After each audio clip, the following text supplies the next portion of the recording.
We zitten vanavond met 3 mannen die de wereld hebben gezien. Eentje was aanvoerder in San Siro. De ander heeft werkelijk ieder stadion van het land en van de Champions League meermaals gezien. En de derde staat internationaal bekend als de Sphinx van Maastricht. Dat wel. Een mondiale uitzending dus van Tafelvoetbal.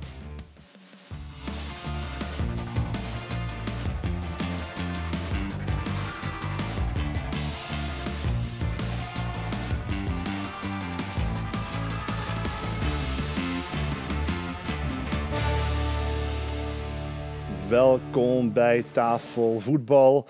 Deze keer, en dat is een hartgelach, zonder Maurice Graaf. Maar we hebben een hele mooie tafel met 3 gasten samengesteld die dat moeiteloos gaan opvullen vanavond. Bijvoorbeeld de trainer van Roda JC, Kevin van Dessel.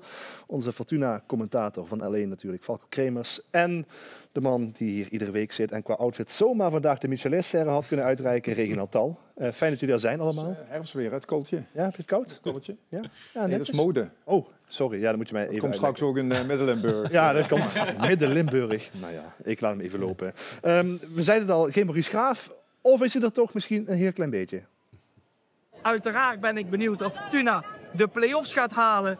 Of bij Roda JC de spits, de topscorer Anthony van der Hurk, wat meer speeltijd, wat langer mag spelen. Kan hij nog meer doelpunten maken. Allemaal vragen die mij interesseren. Maar ongetwijfeld aan jullie besteed vanavond. Heel veel plezier. Groeten. Ciao. Ja, nu ben ik wel benieuwd of u ook kijkt vanavond dan. Ongetwijfeld, hè? Ja. Zendertje en dan... Ja. Tegenwoordig kun je wereldwijd het programma volgen, dus Ja, dat moet geen probleem zijn. Niet zo moeilijk via een app. Nee. Zie je hem veel, Maurice, eigenlijk zo bij Roda? Toch regelmatig, ja. Ja. Goed, en is het niet in Roda, dan is het wel op andere velden. Ja. Ja, want je ziet natuurlijk veel, je komt veel plekken, maar je bent vooral sinds een paar maanden debuterend hoofdtrainer in betaald voetbal, Kevin. Ja. De eerste maanden bij Roda, hoe bevallen ze? Wat valt je op aan het hoofdtrainerschap? Veel werk. Ja? Veel werk. Ja, nou ja, goed, alle verantwoordelijkheid komt jouw kant op. Hè. En, ja, goed, waar je als assistent af en toe nog eens achterover kan leunen, denk ik, dan komt nu alles op je bordje terecht. Moet jij de beslissingen maken. Goed, je maakt ze wel samen, maar uiteindelijk heb jij de verantwoordelijkheid. En dan, ja, iedereen heeft wel iets nodig van je. Dus je bent heel vroeg op de club. En dan, ik wil altijd heel vroeg op de club zijn, dan kan ik het beste werken. Hè, want als iedereen dan binnenkomt, dan komen de vragen. Ja. En dan word je afgeleid en dan is het wat moeilijker om in een ritme te komen. Dus, ja. Hoe goed is jouw staf? Ik heb 3 assistenten, een keeperstrainer, een videoanalist / teammanager. En dan nog, je hebt er nog een medische staf nog erbij, dus dat is mijn staf. Ja, ze zeiden bij Roda, we zoeken eigenlijk iemand die een beetje een vakidioot is, zeiden ze aan het eind van het voorseizoen toen ze op zoek gingen naar een trainer. Moet je dit zijn? Moet je het leven, het trainersvak? Voor mij wel. Ja, ja voor mij wel. Je moet er enorm veel... het is mijn passie. Hè. Voetbal is altijd mijn passie geweest en dat heb ik verder gezet als trainer. En je moet zelf, vind ik, naar de jongens toe, ook naar je staf toe, moet je het goede voorbeeld geven. Dus je moet er veel tijd en energie in steken en dan kan je dat ook verwachten van je spelers, van je stafleden. Dus ja, dat gaat wel... Ja, je hebt het over wat je van elkaar verwacht. Hè. Wij zagen elkaar vrijdag in Tilburg bij de wedstrijd Willem II en Roda die jullie wonnen. Dat was best een zware uitwedstrijd, hè. Zware omstandigheden, goede tegenstander, die win je. Viel mij op dat je toch nog wel kritisch was na afloop op je ploeg. Dus je gewoon ook veel verwacht van je ploeg. Ik denk dat je altijd beter kan en beter moet. En ik ben ook nog maar 3 maanden bezig. En 3 maanden met nieuwe principes, met een nieuwe trainer, met een nieuwe staf, ook een aantal nieuwe jongens. Ja, goed, dat heeft allemaal een beetje wat tijd nodig. En dan ben ik misschien dan de kritische trainer die dan graag grotere stappen wil zetten. Maar ja, goed, zolang dat we stappen blijven zetten, is het voor mij prima. Ja, want tegelijkertijd de 4e plek waar jullie staan, daar had je blind voor getekend op voorhand, toch? Ja, ik denk dat qua resultaten en als je op die 4e plek staat, dan doe je het goed. En goed, ik denk dat er nog altijd ruimte is voor verbetering, dus tot ons hopen. Ja, met Kane Seedorf die scoorde vrijdag natuurlijk in die wedstrijd. Hoe fijn is het dat zo'n jongen dit moment pakt? Want jullie hebben ook wel een beetje gezocht op de vleugels, of zoeken misschien nog wel op de vleugels. Hoe zie je dat? Nee, we zijn er altijd zoekende. We zijn er altijd zoekende naar staf. Goed, Kane heeft een moeilijke periode gehad, hè, uit een zware blessure teruggekomen. Heeft alles een beetje willen forceren. Ja, heb ik een tijdje aan de kant gehouden, maar bewust van de druk een beetje wegnemen, maar ook even bezinnen van waar zijn we mee bezig. En tegen Cambuur heb ik hem terug laten starten. En eigenlijk met de boodschap van ga eerst eens voor het team spelen. En als je voor het team gaat spelen, dan gaat het team ook voor jou spelen. En als het team voor jou gaat spelen, ga jij belangrijk zijn voor het team. Nou goed, dan heeft hij na 2 wedstrijden al gedaan. Ja, dat is precies hoe je het uittekent dan. Ja, maar goed, hij heeft nog stappen te zetten. Het is nog allemaal niet ik denk nog altijd niet de oude Kane die we gezien hebben, maar je moet ergens beginnen. En goed, we hebben af en toe we hebben regelmatig gesprekken. En dan, goed, hij weet waar hij aan toe is, hoe we de stappen gaan maken. En dat is het belangrijkste. Consistentie ook, hè, Kevin. Ja. Dat je, als je nu dan een soort van basis legt, dat het niet een terugzakt naar een 4, dat het altijd minimaal een 6 of een 6,5 is. Hè. Ja. Dat je ik vind het een kleurrijke speler die een actie heeft, die durft. Jij maakt hem natuurlijk iedere dag mee.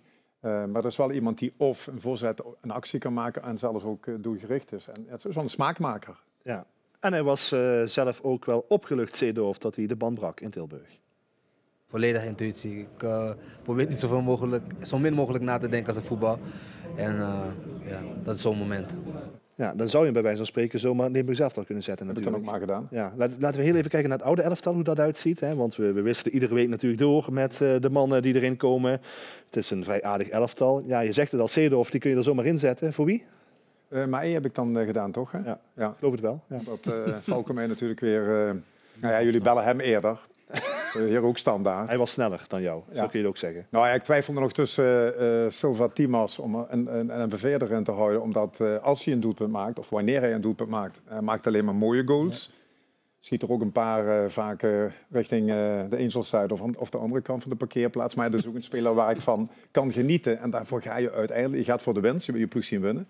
Maar je wil ook een paar van die pareltjes hebben dat je een keer verrast wordt. En dat je een keer op de banken gaat staan. Nou ja, maar in dit geval en een goede vooractie bij het doelpunt, maar ook zijn eigen doelpunt stevig ingeschoten. Ja. Goed. En maar ieder even uit. Hè. Ja, nu mag even op bankie. Wat doe jij, Falco? Wat wissel jij? Nou ja, een geblesseerde speler kun je niet opstellen. Dus ik heb Mitchell Paulussen dan nu eruit gehaald. En ik wissel hem voor Philippe Bretijn van Fortuna. Bretijn, 21 jaar, gekomen van de Graafschap. Voor niks opgepikt, transfervrij. En is vanuit de KKD meteen een basiskracht in het elftal van Buis. Heeft tegen Volendam de meeste duels gewonnen van alle mensen op het veld.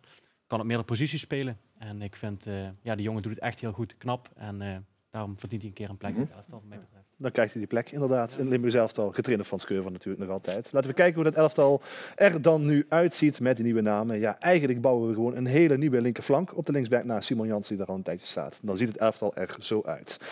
Bretijn, een polyvalente middenvelder. Dat geldt misschien ook wel voor Kevin van Dessel, toen hij nog speler was natuurlijk bij Roda. Toch wel een beetje, denk ik. We gaan even kijken naar wat beelden uit het archief. Een hoogtepunt en een moment van opluchting.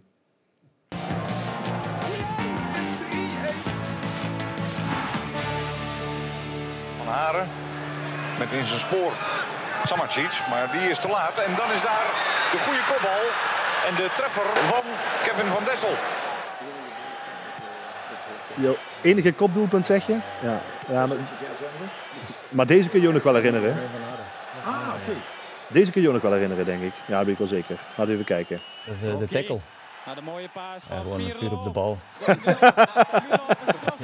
Niks aan de hand, hoor.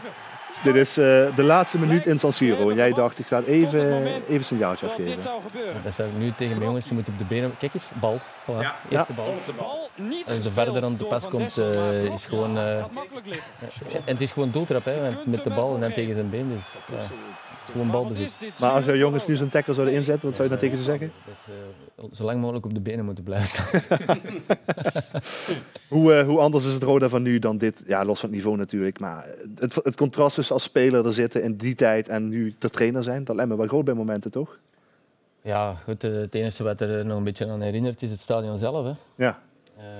Goed, en die vervlogen tijd, die wil je heel graag terughalen. Ik denk dat Roda een club is die alles heeft om ook in die Eredivisie te spelen. Dus daar werken ze of werken we met z'n allen aan. Ik denk ook een stuk heel woelig woelwater geweest de afgelopen jaren en dat er nu rust in de tent is en dat we toch stapjes kunnen blijven maken. Geen grote stappen, niet verder springen dan je kan, maar gewoon rustig, geleidelijk stappen kan maken. En laten we hopen zo snel mogelijk terug de weg naar boven. Ja. Een kweekvijver ook. Hè? Jordan Peters, eerste baan gelijk directeur. Robbie Servet, eigenlijk eerste baan als TD, een aantal jaar geleden. Jij, nu je eerste baan. Sibum natuurlijk ook, 2 jaar geleden. Ook zo begonnen. In trend? Ja, gretige mensen, hongerige mensen willen ze graag hebben bij Roda. Ja, ook wel het lef om ze aan te stellen. Ja. Tegelijkertijd de valkuil is, gezien de historie en de achterban en dat soort dingen, dat verwachtingspatroon natuurlijk ook altijd automatisch hoger is dan bij andere clubs die in jullie contraien spelen. Dus daar moet je wel mee omgaan ook als trainer dan natuurlijk. Ja, maar dat voel ik eigenlijk helemaal niet. Nee, er is toch heel regelmatig overleg. Ik voel eigenlijk geen enkele druk. Natuurlijk, ik ben er ook wel heel nuchter in er te zeggen van kijk, ik doe er alles aan wat ik kan. Ik steek al mijn tijd en energie erin en is het dadelijk niet goed genoeg. Ja, goed, dan weet ik dan. Nee. En goed, dan ben je als hoofdtrainer, dan weet je als eerste moet gaan. Ja, je staat nu 4e, dat is echt heel prima. Was iedereen op voorhand heel blij mee geweest denk ik, op dit moment bij Roda. Hoeveel rek zit er nog in? Want ik krijg de indruk dat jij nog wel wat rek voelt, toch, in je elftal? Ja, goed, ik denk dat het nog echt beter kan. En beter kan in de zin van, met momenten laten we goed voetbal zien. Alleen dan echt naar 100% uitgespeelde kansen, dat mag wat meer zijn. De wedstrijden waar we de uitgespeelde kansen hebben, scoren we heel moeilijk.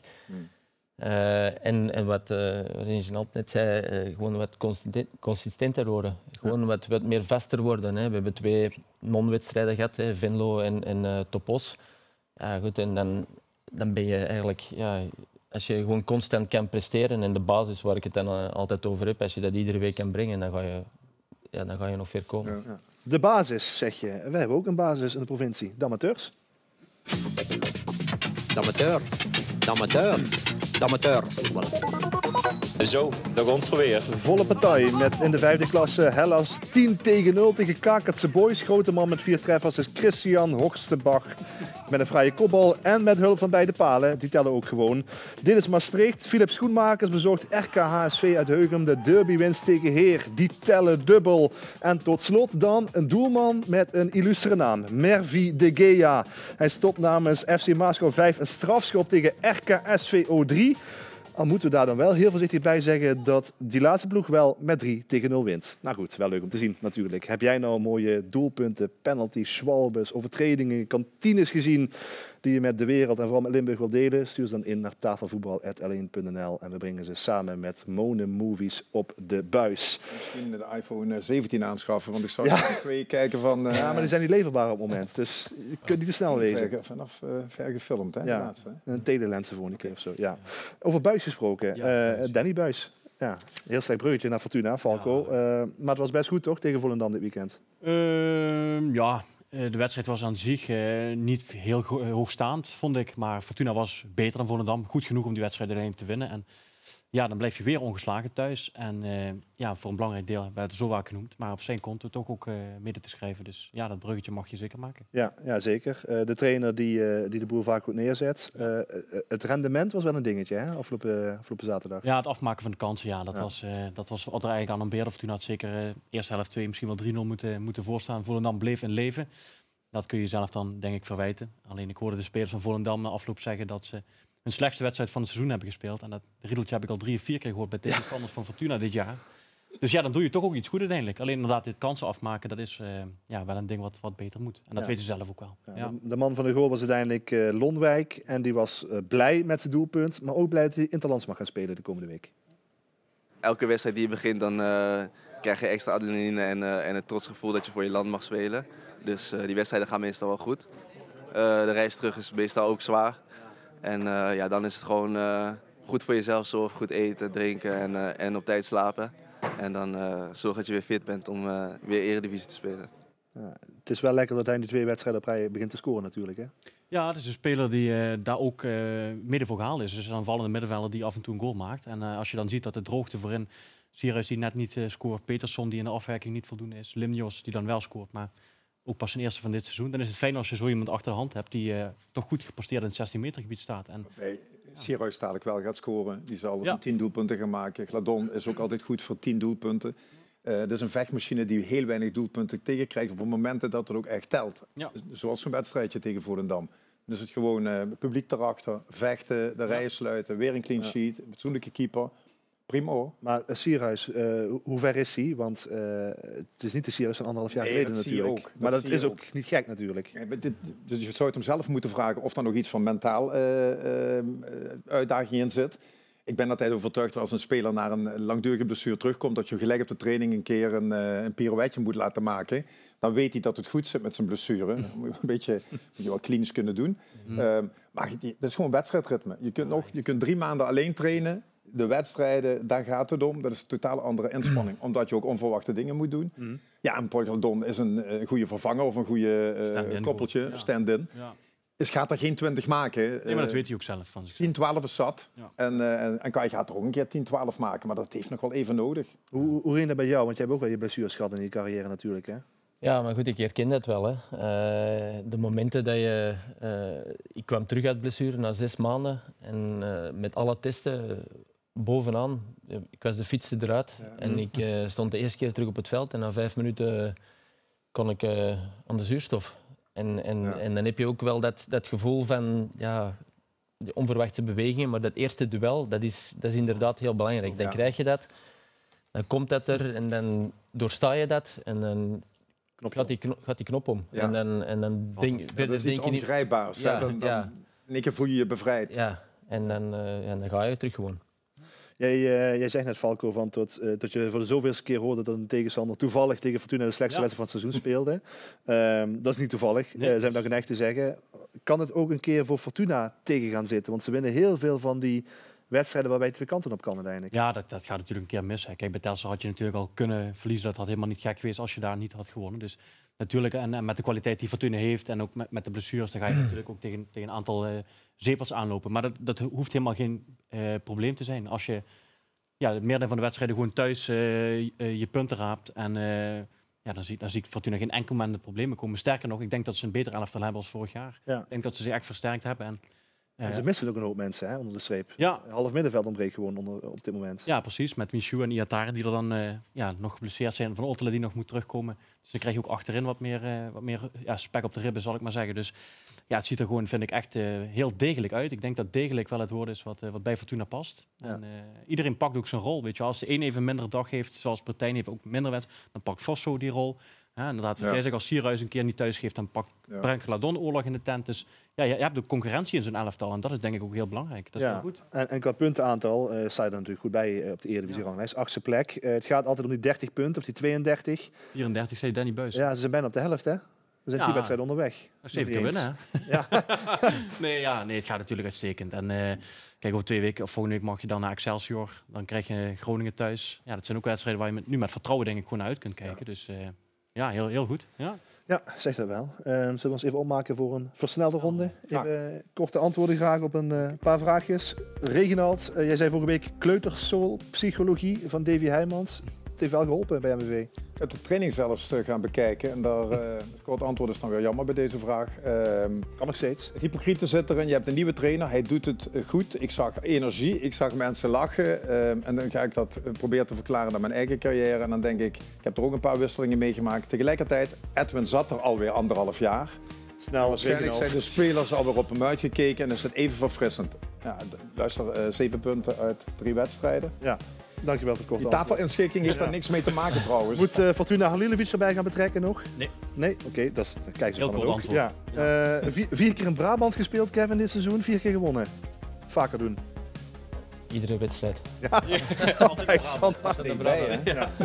Is Heitinga nog houdbaar bij Ajax? Ik zou Heitinga de tweede assistent maken en Keizer de derde. En dan zullen we er neerzetten. Louis van Gaal ging ze weer ermee bemoeien. Van Gaal, ja. Ik ga gewoon even het rondje afmaken. Je hebt zoveel tijd gepakt.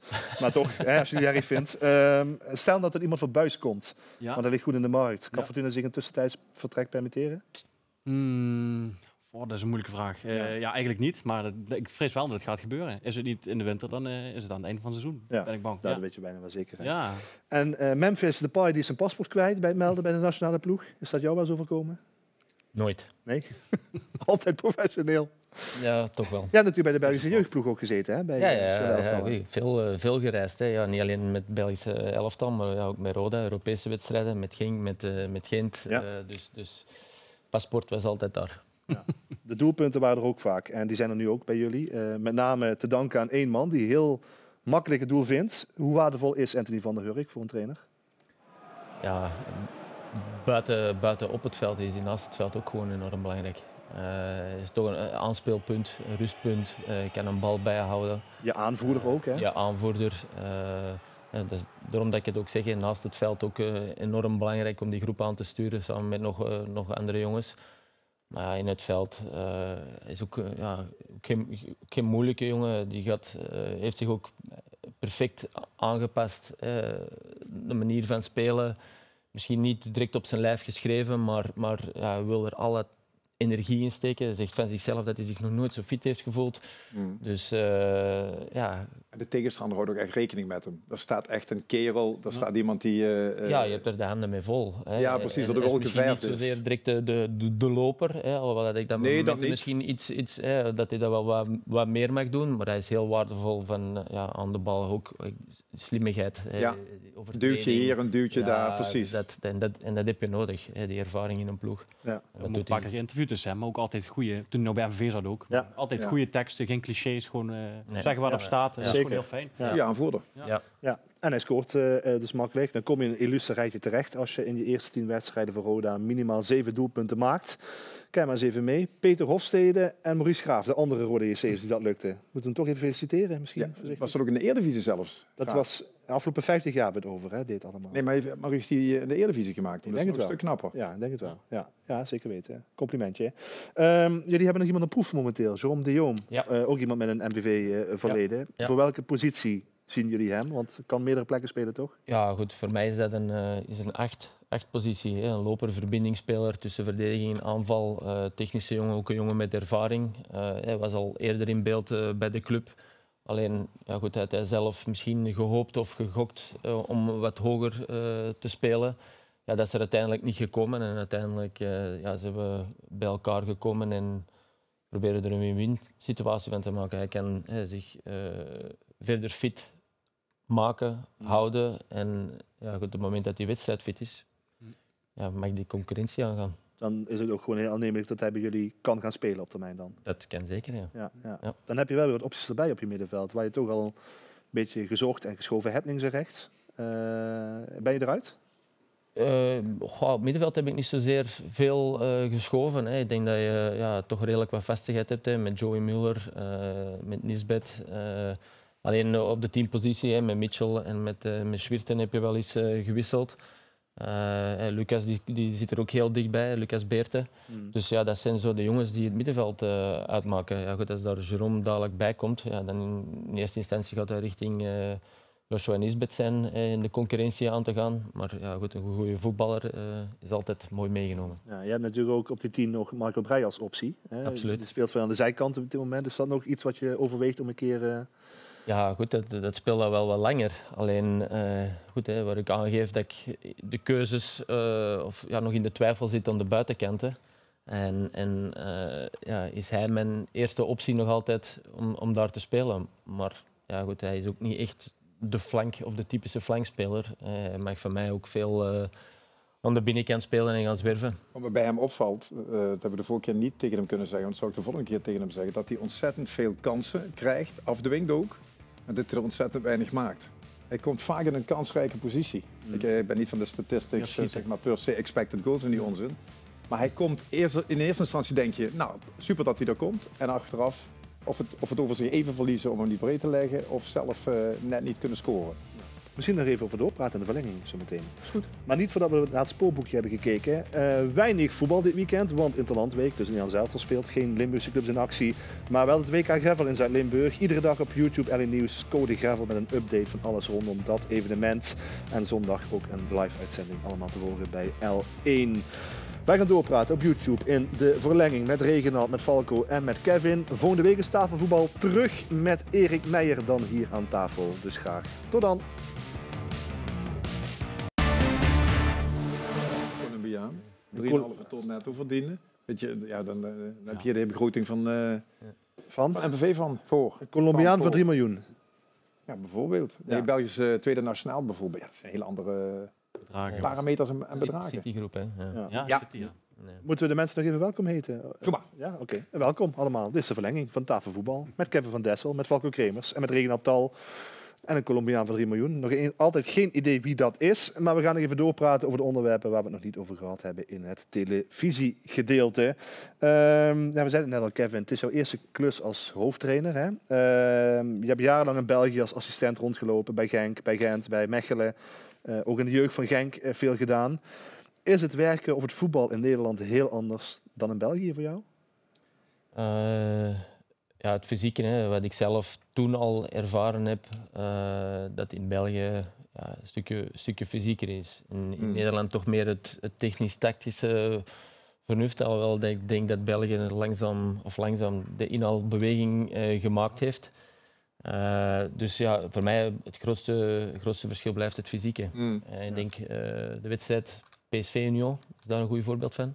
PSV misschien meer kwaliteiten dan een Union, maar Union meer als team en atleten, 90 minuten lang lopen en...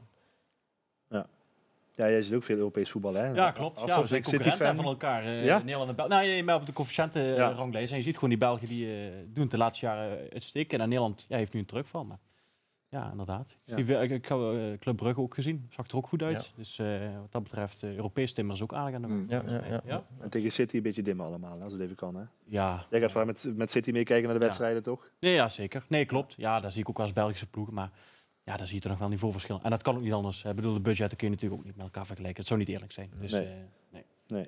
Waarbij, het zijn geen Belgische ploegen, hè? Nee? Ja. Waar komen ze dan vandaan? Ja, wat denk je dat ze vandaan komen? Maar weet je, vroeger had je, als wij ooit tegen Winterslag of Waterschei speelden, en dan speelde je tegen België. Ja.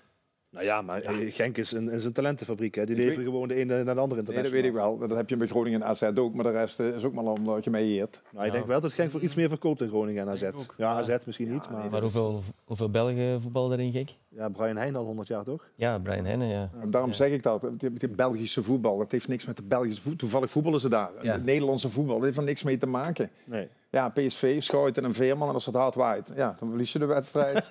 Als je het tegen hebt. Maar dat is toch zo'n... Zover ik het weet is de voertaal overal Engels. Ja, de melting pot is... Je kunt bijna niet meer... In de Premier League voetbal natuurlijk ook enorm veel toptalenten, maar ook buitenlanders en zo. Maar toch hangt daar bij de mindere ploegen, in de Premier League, toch een Engelse aura nog altijd omheen. De Sunderlands, de Bournemouth, de Brentfords, die. En dat zie je, vind ik, in Nederland veel minder. En België zeker. En bij MVV heb je Japans aura natuurlijk nu, hè? En Belgisch, hè? Ja, en ook wel Belgisch aura inderdaad. 18 Belgische selecties. Ja, zoals jij laat zei, de voetballen bij MVV meer Belgen dan bij de Rode Duivels. Ja, precies. 7 op 9. Waanzin. MVV. Lek boven. Lek is boven. Ja. Nee, maar de platte kar is besteld. Er is wel iets gebeurd de laatste weken. Ja, er is een nieuwe trainer. Ik moet zeggen, Davy Hermans heeft natuurlijk ook een voetbalachtergrond. Daar ligt het niet aan. Heijmans, ja, zie je. Met Hermans naar Heijmans. Ja. Zijn tussenpauze en dan hoef je de naam niet van te onthouden. Nee, flauwekul. Ik heb een training gaan bezoeken, omdat ik vind dat je dat moet doen. Zie ik nooit media of zo, of pers zitten. Nee, wij zijn nooit op een training. Nee, zelden. Okay. En dat lullige vind ik altijd, als een trainer dan weggaat en er komt een nieuwe trainer, dat ik ook een andere energie in één keer bij veel spelers zie. Dat was ook wel een andere trainingsvorm. Kijk, iedereen doet het op zijn manier. Ja. Davy Heijmans doet het op zijn manier. Het is geen garantie voor succes, maar in dit geval... Je ziet bij Twente ook, hè. Van de Brom. Ineens winnen ze 3 keer op rij. Ja. Het kan toch goed uitpakken, gewoon een trainerswissel. Maar goed, ik kan dat eigenlijk ook wel 5 verliezen. Ja, weet je, nee, tuurlijk. Johnny van der Brom. Maar tot nu toe doet hij het goed. Hij mag nog 2 weken zitten. Ja. leiding geven en dan komt er een nieuwe trainer. Ja, en daar zijn 2 namen voor die daarvoor circuleren. Andries Jonker en Kevin Hofland. Ja. Hoe zit jij daarin? Ik denk dat het Andries Jonker wordt. Ik heb daar niks over te zeggen. Maar mijn gevoel zegt dat ze meer bij Jonker gaan uitkomen dan bij Hofland. Ja. Dat is een gevoel hoor, wat ik heb. Maar hoe zeker is dat dit de 2 kandidaten zijn? Dat grondt wel rond dat die 2 namen in ieder geval overgebleven zijn. Ja. Dat die kandidaat zijn. Tegen Hofland heb je nog wel gevoetbal, denk ik, hè? Regelmatig. Ja, PSV. Tijd van Fortuna en net niet meer, denk ik. Ja, randje misschien. Ja, randje misschien, ja, maar PSV wel zeker. Ja. Zijn zoon heeft natuurlijk bij MVV gespeeld, Milan. Ja. Dus hij kent de club natuurlijk wel. Speelt hij nu in Luxemburg, geloof ik? Ja, in Luxemburg inderdaad. Leuk. Moet MVV nou kiezen voor iemand... kijk, bij VVV hebben ze gekozen om iemand neer te zetten tot het einde van het seizoen. Interim, soort interim. Ja, nou ja, wel. Overbruggingsperiode. Moet MVV dat ook doen? Of moeten ze echt voor iemand waar je jaren mee verder wilt op dit moment? Moet je gaan bouwen? Ik denk dat het ongeveer hetzelfde. Same shit, different color.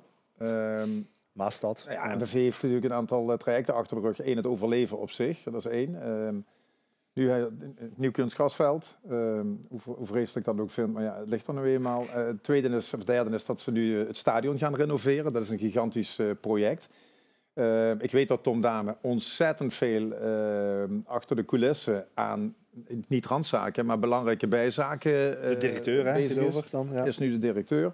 En de volgende stap is, maar dan ben ik al met het volgende seizoen bezig. Wat is de volgende stap die de Japanse mede-eigenaar Deshima gaat zetten?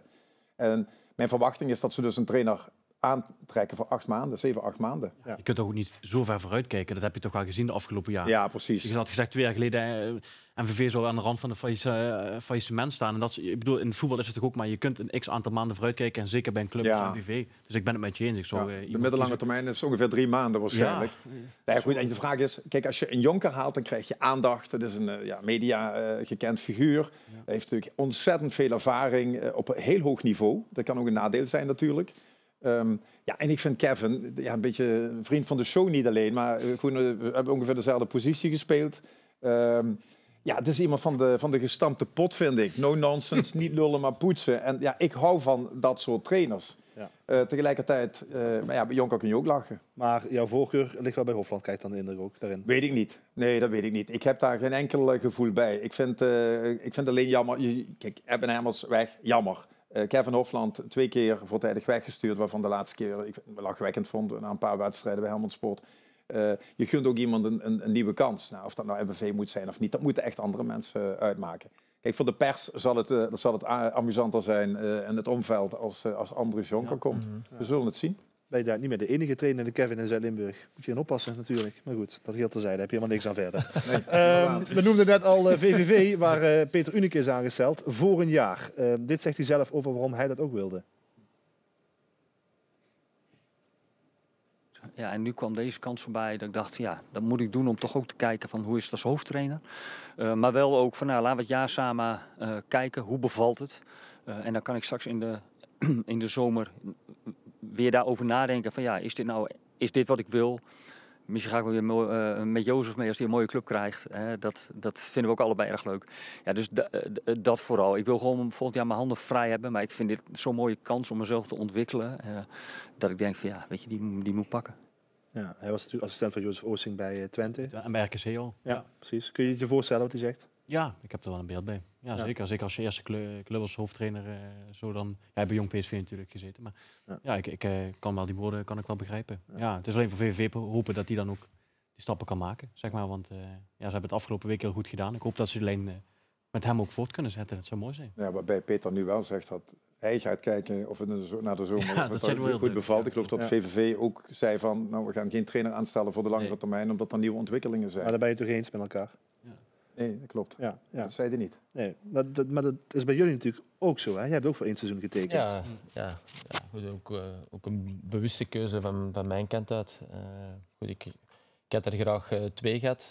De club dacht daar anders over. Begrijpelijk gezien beginnende coach, budgetair. Dus het is dadelijk aan de club. Als ze tevreden zijn, dan zullen ze komen. En als niet, en ik doe het even goed, dan komen er misschien wel andere. Maar ik kan me ook voor je ervaring van een heel lang voetballeven ondertussen. Hè, Kevin, je weet gewoon hoe het werkt in de voetballerij. Je kunt ook voor 5 jaar tekenen en zo gooi je naar 5 wedstrijden buiten. Ik bedoel, dat maakt het allemaal niet uit. Leven in het hier en nu. En dit kan je beïnvloeden en je stinkt de best doen. En we zien wel wat er uit de bus komt. We weten wel dat het vanuit Roda zeker de intentie is op het moment dat het goed zou gaan, dat ze met jou gaan praten om te verlengen. Hebben jullie daar een datum op geplakt? Wanneer, hoe en wat? We zijn net 2 maanden bezig. Ja, het gaat goed toch? Ja, inderdaad. En na vandaag is Kevin vriend van de show. Haalt hij de kerst? Haalt hij de kerst? Zeker haalt hij de kerst, ja. Gaat de kerst halen, hè? Ja. Dat is wat ik net zei, ik ben daar gewoon heel nuchter in. Het zou mooi zijn, dat je na 3 overwinningen Robbie en verlengen, hè? Nee, maar kan toch dat je daar op voorhand afspraken over hebt gemaakt? Doe ik ook al vaker. Dus dan zeggen van, we gaan rond de winterstop eens even evalueren met z'n allen, bijvoorbeeld. Ja, maar goed, die evaluatie die is iedere week vindt die plaats. Dus je bent constant met elkaar in gesprek. Dus zij weten precies hoe ik erin sta. En andersom ook. Ja. Als ze jou hadden verteld van we verlengen als je meer uitwedstrijden wint dan vorig seizoen, dan was je er al geweest nu natuurlijk. Ja, hoe kan het dat jullie het zo goed doen in die uitwedstrijden? 4 van de 5 gewonnen. Is dat anders dan in eigen stadion, andere wedstrijden, toeval? Ja, maar goed, het zit ook dikwijls. Iedereen kan van iedereen winnen. En neem RKC, het eerste half uur moet je dan misschien op voorsprong komen. En de eerste beste keer dat je de fout ingaat, ze hebben 5 keer naar de goal getrapt en ze hebben 4 doelpunten gemaakt. Ja. Dus het zit dikwijls in van die momenten. Ajax verlies je in de laatste dying seconds. Dat is... De scheidsrechter ook een belangrijke rol in die wedstrijd natuurlijk. Ja. En tegen Tobos, wat je net zei, was het niet om over naar huis te schrijven van waar win je in de 94e minuut natuurlijk. Nee, dat was een draak van een wedstrijd. Ja. Maar die win je dat wel. Dus ergens is er dan misschien toch wel een balans. Hè? Dus ik kan me wel voorstellen dat het iets is wat jouw elftal wel helpt, dat je dat soort wedstrijden wint. Dat je daar wel een soort van... De ontlading was er ook wel een beetje in Tilburg bijvoorbeeld afgelopen vrijdag. Ja, maar ik denk dat we wel verdiend gewonnen hebben in Tilburg. Ik denk dat we vanuit een goede organisatie en met momenten ook gewoon goed aan de bal, dat we ons spel gespeeld hebben. En dat we Willem II ook met momenten achteruit gedrukt hebben. Alleen vind ik wel dat we er te weinig mee gedaan hebben. Te weinig echt kansen mee gecreëerd hebben. Goed, als je dat nog kan omzetten in 100% kansen en uiteindelijk in doelpunten, dan kan je het zelf wel iets gemakkelijker maken. Euforie ontstaat ook vaak als je een vol stadion... ik ben vaker in het stadion geweest, maar als je nou bent, dat geeft ook nog wel even iets van ja, maar dat extra zijn dat zijn natuurlijk voor de jongens een leukere wedstrijden, met alle respect, dan in Topos te spelen. Of een Jong Utrecht uit straks. Ja, dadelijk voor 500 mensen. Dus dat is logisch. Daar doe je het voor als voetballer, toch? Ja, zeker. Hebben ze bij jou wel eens in je carrière wel eens een soort van eerbetoon of steunbetuiging met shirts voor jou gebracht? Bij een blessure of bij... Nee? Nee. Sterkte Ruben, voor Ruben van Bommel. Ja, hij had 2 weken geleden geblesseerd, maar nu was het moment daar voor shirts. Ja. Is dat mooi of is dit... Ik vond die vader-zoon shirts van Mark en Ruben vond ik wel een leuke actie. Ja, dat hoort erbij in deze tijd voor mij. Mooi. Weet je, hij zal zich even goed of slecht voelen voor of na die shirts. Hij heeft een hele lange weg voor zich om weer fit te worden. Daar zal de focus nu wel volledig op zitten. En het is leuk dat ze hem niet vergeten. Maar, ik heb mensen vandaag gehoord die het een beetje overdreven vonden. Dat is ook denk ik dus misschien een beetje... Moet je wel afvragen als het niet Ruben van Bommel was, maar de tweede linksback, of dat ook... De keeper van Hellas 5 bijvoorbeeld. Nee, maar ik bedoel, het geeft wel aan dat die speler, zeg maar, hoe belangrijk die meteen is in het elftal, denk ik door. Nou ja, weet je, er komt natuurlijk ook een perschef mee of iemand van de marketing of weet ik veel wat. Ja. Weet je, het zijn allemaal bijzaken. De een vindt het belangrijk als de ander. Voor hem is het alleen maar belangrijk om zo snel mogelijk weer op beide benen te komen. Ja, want hij zal daar toch alleen voor staan. Ja. Donderdag geopereerd in Londen en dat is succesvol verlopen. Maar het zijn eenzame momenten in je carrière. Ja. Ik heb er zo, wat is het, 20 maanden op zitten. Ja, goed, dan weet je, de eerste keer is het 6 maanden tot de volgende voorbereiding. Dan was het iedere dag volle bak trainen. Ik wil die voorbereiding halen. En dan was ik 4 maanden fit. En dan was het de andere knie waar ik de kruisband afscheurde. En dan 10 maanden revalidatie. Dan was het de eerste wedstrijd in Groene Ster met tweede elftal. En in een beweging weer iets gevoeld. Terug onder het mes, nog wat kraakbeenschade bij. Nog eens 4 maanden revalideren. Ja, dan heb je 20 maanden erop zitten. Ja. Dan heb je niet veel van je team genoten, ja, die hoor je wel links en rechts is. Maar Maar je voelt je ook geen deel meer van de club of van het elftal. De vraag is of je dat ook zelf wil willen. Ja. Goed, Mitchell nu, die is er ook even tussenuit, maar die wil gewoon heel graag bij de groep blijven. Koen Jansen net hetzelfde. Ja. Ja, goed, dat zegt ook iets over het groepgebeuren natuurlijk. Dus ja, ik vind dat iedereen daar moet gaan waar hij zich het prettigste en het beste bij voelt. Ja, maar Koen Jansen even, linksback, die vorig jaar bij Rode binnenkwam en ook continu fysieke problemen heeft gehad. Heb je enig zicht erop wanneer je daarop kunt gaan rekenen? Ja, die gaat donderdag de eerste minuten maken in de oefenwedstrijd. Oké. Dat is heel positief voor jullie. Ja. En voor hemzelf natuurlijk. Ja, absoluut. Wie ook weer minuten maakt, maar dat doet hij iedere week in topcompetities, is Mark Vlekken. Speelde tegen het PSV, waar Ruben van Bommel dus niet bij was deze week. We spraken hem na afloop van de Champions League duel. Daar kijk ik vol goede moed tegenop. Maar we blijven het van wedstrijd tot wedstrijd bekijken. En dat is het belangrijkste voor ons op dit moment.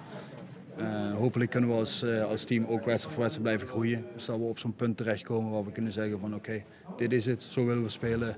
Iedereen kent zich tot in de puntjes. En dat geldt voor jezelf ook, neem ik aan. Ja, nee, tuurlijk. Kijk, nu speel ik op een positie waar het natuurlijk iets makkelijker is. En daar gaat het misschien ietsje sneller met maar 4 jongens voor me. 6 met de 6 erbij. Maar ja, ook dat hoort erbij. En dat wisten we van tevoren. Succes daarmee. Dankjewel. Ja, drukke weken voor hem. Tegen PSG binnenkort in de Champions League. Mag je in de bak? Mag hij toch? En tegen Manchester City nog. Ja. Uit in Manchester, ja, dat is toch een mooie kant toch niet? Heeft dat met Brentford? Ja. Als keeper, hè? Een drukke avond. Kom je goed aan de bak? Ja. Koeman die gaf vandaag een persconferentie, de bondscoach van NLZ, dat hij zei, Roefsie maakt wel een hele stormachtige ontwikkeling door in de Premier League, doet het goed.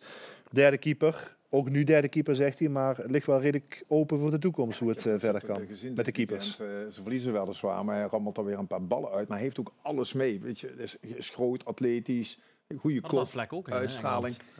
Ja, waarbij Roefs nog, ik weet niet.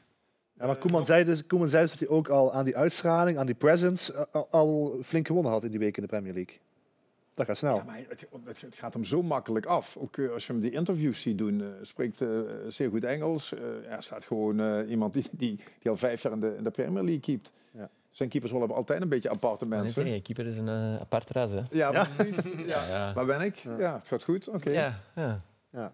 In Nederland zelf vroeger had je Van Breukelen, dan had je heel lang niks. Dan had je Joop Hielen. Nou, die wist dat hij altijd reserve zat. En je had 1 vaste keeper. En dat was vroeger ook met voetballen hetzelfde. Ja. We hadden 1 keeper. En de reservekeeper die deed nooit mee. Ja. Die was de nummer 15 of 16 met een dikke trui aan. En die keepte nooit. En nu heb je andere tijden. Hè. Dat is de meest aparte keeper die jij hebt meegemaakt. Zit je er meteen eentje te binnen? Ja, alle 11 die ik heb meegemaakt. Ja? Nee, ja, ik heb de beste vond ik, de absoluut beste was Aloy Agou. Die ook nog even kort bij een Luik heeft gekiept. Daar pakte hij nog geen strandbal. Dat was de keeper van het nationale team. Ik heb nog wel eens contact met hem. Heeft 57 of 60 interlands gespeeld voor Nigeria. Maar die was zo verschrikkelijk goed. Maar die kwam ook uit. Ik speelde toen vriendschappelijk op de Bosruim met Robbie Delahaye tegen de tweede elftal. Ja, ik stond altijd in de 5 meter nog te koppen. Ja, en hij kwam op de 16 uit. Ik kreeg me toch een klap, ballen. Nou ja, dat was de allerbeste. Maar van Kritje Baatsen, helaas veel te vroeg overleden, tot Jan van Grinsen. Nico Hansen vond ik ook. Weet je, dat waren hele grote keepers. Konden niet voetballen, maar hadden maat 50. Ja. Hoefden ze ook niet, want die konden nog de bal oppakken. Erik de Haan, die van Ajax kwam. Ja, dat waren wel... Ik hoop niet dat ik iemand vergeet, maar... Nee, je hebt er bijna alle 11 opgenoemd, denk ik. Nee, maar dat waren... Ja, en de ene kon helemaal... Dat zag je jonge partijtjes al. Erik de Haan kon ook heel goed voetballen. Maar Van Grinsven, die dacht ook wel dat hij heel goed kon voetballen. Heeft ook een keer een doelpunt gescoord. Nico Hansen niet. Dat waren ouderwetse keepers. Een beetje door Frans Curver werden die getraind. Nou, dat weet je wel. Staan jouw keepers bij? Krijgt de indruk van wel. Zo. Zeg je? Er staan jouw keepers bij nog, waarvan je zegt van, nou ja, die... ja, goed, ik heb er ook wel meegemaakt. Hè. Ja? John Carlsen bij NAC. Ruud Hesp? Ruud Hesp, ja. Kalac, Kujovic, Bas Roorda. Ja, goed, ik heb ook in het buitenland wat gespeeld, maar ja, goed, dat was het niveau wat anders. Ja, maar goed, het blijft een apart. Maar waren ze een beetje gek allemaal dan toch? Ja, maar eerlijk gezegd, ik ken geen normale keeper. Nee? Nee. Ja, dus op een of andere moment, ja, je moet toch maar gek zijn om in zo'n schiet in te gaan staan. Ja. Om je kop voor die bal te gooien en dingen, ja, dat doet toch geen... Ja. Nee. Dus ja, er is altijd wel een... Ja, het zijn ook loners, een hoekje af. Het zijn ook loners. Ik bedoel, eigennemers. Als je goed bent, zie je ze nooit. Ja. Ik weet nog goed dat ik een keer een Brokamp vroeg. Wie was de keeper toen in jullie tijd? Dat Willy Brokamp zeiden, weet ik niet. Zover ging ik nooit terug op eigen helft. Nooit van die de keepers ook niet te belangrijk maken. Een beetje verdediging. Maar verdediging. Dan gaat toch even naar jouw keeper nu, Traichel. Die goed seizoen, hè? Goed begonnen. De moderne keeper. Hè. Wel de ballen pakken, maar ook goed met de voeten. Ja. Goed met de voeten. En ja, dat is toch fijn als je zo iemand hebt. Hè. Ja, daar begint het. Daar begint het dikwijls bij. Hè. Als je alleen maar die lange ballen gaat trappen, ja, dan... goed, Anthony die kan wel eens een kopduel winnen, maar je wil het toch ook op een voetballende manier. Ja. En dan is dat je 11e voetballer, hè. De libero van Weleer. Ja, extra pion die je natuurlijk hebt. Ten slotte, het gaat natuurlijk allemaal om die ranglijst uiteindelijk waar je gaat eindigen. Jullie zeiden aan de voorkant, spanningsveld, meedoen. Is dat nog altijd het doel? Of durf je ook wel iets omhoog te gaan kijken? Nee. Ik denk heel realistisch dat je gewoon mee moet doen voor die play-offs. En goed, een beetje buiten categorie presteren kan je misschien wel meedoen. Maar dan moet het al goed gaan meezitten en moet het ook wel echt nog een stukje beter worden. Maar ja, goed, ik denk dat een plaats in de play-offs dat realistisch is en dat ook wel moet lukken. Ja. Op de goede koers wat dat betreft ook. Ja. Ja. Fortuna, doe het een keer. Ja, die 34, dat zou vrij snel, of vroeger dan vorig seizoen moeten lukken. Nogmaals, ik denk dat ze een betere elftal hebben als vorig jaar. Dus het zou me niet verbazen als ze richting de 8e, 9e plek, als ze nu staan, zeg maar, dat zou denk ik helemaal niet gek zijn. Ja, en dan wel de play-offs in, als het even kan. Dat hoop ik. Ja, het zou fijn zijn, inderdaad. Ja, voor de mensen die dit weekend geen voetbal te kijken hebben, en dat kan zomaar los van het interlandvoetbal. En nog even het spoorboekje, het WK Gravel, dat we dus uitgebreid gaan brengen. Iedere dag op LA Nieuws YouTube. De Code Gravel update met het wel en weer rondom het WK Gravel. En zondag regenalt. Ik weet niet wat te doen, het live uitzendingje. Kijken. Vreselijk. Het finish in Maastricht. Is toch tennis? Ook. Ja, je kunt ook fietsen over gravel. Er staat aan de finish, in dit geval waarschijnlijk. Finish op de Groene Loper in Maastricht. Feestentje. Ja. Lekker op de Groene Loper in Maastricht finish. Ja, dat zou kunnen. Ja. Beetje naar het weer ook, hè? Ja. Nou, anders kun je op tv kijken, dus doe het allemaal voor jou. Oktoberfeest. Begint ook. Ik ga je niet hypocriet doen. Ik ga niet kijken. Nee, ik had dus een donkerbruin vermoeden. Dankjewel Rina, dankjewel Falco en dankjewel Kevin. Heel veel succes met Roda de komende tijd ook. We gaan allemaal volgen. Tafelvoetbal is er volgende week weer. Dan dus met Erik Meijer aan tafel. Graag gedaan.